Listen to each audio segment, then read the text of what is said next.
For more on what's at stake, let's bring in Rainey Reitman, Activism Director at the Electronic Frontier Foundation, which opposes the bill. Now, you've been getting very animated as we've been talking about this. Why are you guys so against this? Well, this bill, unfortunately, is using a sledgehammer instead of a surgical needle to take down speech that infringes on copyright. Unfortunately, a lot of these rights holders aren't thinking through a lot of the deep ramifications. When you give the Attorney General the ability to cut off whole domain names without really giving enough proper authority to people to respond to these issues, you really are cutting off speech in a fundamental way, and that's, honestly, it's anti-American. But wouldn't that be a more broad interpretation of the law? Are some of these companies being a little dramatic about this? Honestly, this is a terrifying law. As a law firm, we have had people going through this bill very carefully, and we have rarely seen such a poorly written piece of legislation. There was recently a manager's amendment that was introduced that helped narrow that law in a few ways so that it's more like the Protect IP Act in the Senate.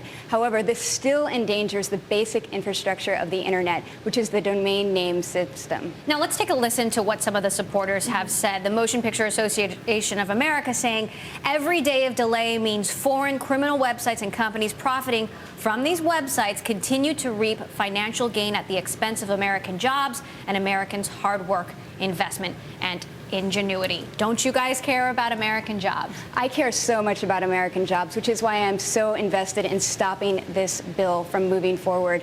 This bill will make it so that websites and innovators and startup companies are spending more time on lawyers and investing in legal processes than they are on building their product and investing in the future of our country. And that's really bad for America's economy. How about this? Jim GIANOPULOS, co-CEO of Fox Entertainment. Take a listen to what he had to say. But we're talking about something that is wholly illegal. And we're talking about a bill that stops illegal activity. So when you say, how would you compromise, it's like saying, well, what sort of business would you enter into with a thief? Business with thieves. If this law doesn't pass, is that what is happening? Now, let's be very clear. There are already mechanisms in place so that people who have infringing content online can have that content, rights holders can have that content taken down. It's not like these people have never had any avenues. We have the DMCA, which provides avenues for people to take content that is infringing offline, but doesn't penalize the websites who did nothing, who simply had other people upload content onto their website.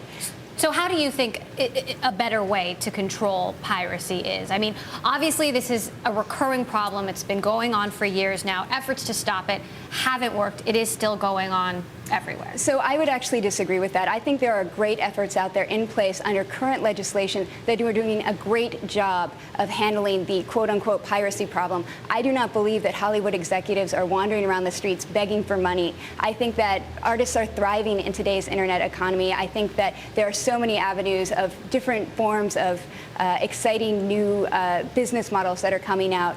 I think we've got a lot of potential, and I don't think destroying the basic infrastructure of the internet is the best way to go about enforcing copyright. So what would be a better way? So I actually think we should stick with the DMCA, and we should stick with the safe harbor principles that do not criminalize the websites that are hosting content, but rather are surgically oriented only towards taking down the infringing speech itself. So, for example, if you've got a piece of content on a site and it's infringing, that does not give you free rein to take down the entire domain. And that's what this bill would do, and that's what's really concerning about it. So what's next? What are you guys doing to protest this bill? Congress will be coming back in January. Well, we are trying to rally a ton of support behind it, including a lot of human rights activists. One of the things I'd like to flag is that this bill criminalizes circumvention technologies, so the technologies that people in China and Iran have used for so long to try to get around censorship in their own countries, and those kind of tools would be illegal under this proposal. So we're getting not only the internet community out against this bill, and so many innovators and so many executives in the internet world, but also the human rights community. What are you expecting to happen come mid-January?